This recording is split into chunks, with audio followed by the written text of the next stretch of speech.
Hey, how's it going, everybody? It's Robin here with Oracle Rising. Thanks for joining me. So I'm doing another sex and relationship advice, I guess, reading for you, because I wrote this article a while ago and it's called Skin to Win, and I had to remind myself what I had written about. So this is going to be a little bit about people in the sex worker industry, and I don't know how you feel about that, but to me, I don't know.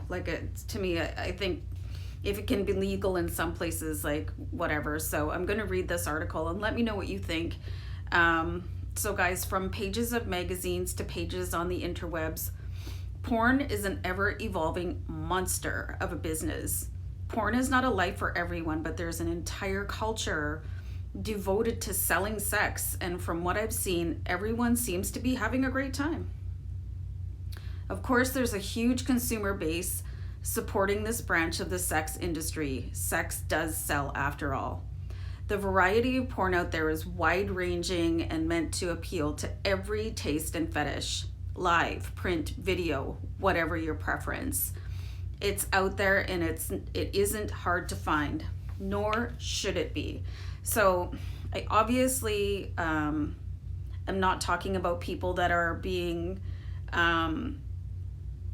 sold into sex slavery or the sex trade or stuff like that. I'm talking about people who voluntarily go into this sort of line of business, right? Because it's not for everybody, and my dog has just arrived. Hello.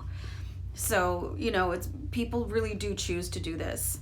So porn can be a very fun way to spice up your sex life, or of course, be your inspiration while flying those solo missions. There's no shame in enjoying the sexcapades of strangers from the safety of your own living room or bedroom. Creepy as that might sound, porn can really unleash your inner tigress or tiger, and you might learn a thing or two, so it's a win-win. So keeping porn limited to an adult-only viewing audience, however, is more challenging now than it has ever been. Way back in the day, enterprising youth were forced to treasure hunt in their homes for a hidden stash of skin mags. This was not a practice limited only to the male gender, just saying. So, for some, viewing porn may be their first glimpse of nudity and sexuality, and with teenage hormones being what they are, suppressing natural curiosity seems like an enormous waste of effort. Fast forward to instant internet access and to porn of every flavor. Now all it takes is a few clicks and some keystrokes to call up free porn sites. So if your kids have cell phones and you have concerns about what they could be accessing, it's either time for a conversation or restricted cell phone use. So if you have a PC or Mac for use by the entire family, you might want to check the search history to monitor what is happening in your absence. So having a frank and open discussion about what is and is not permitted as viewing material is a must, in my opinion.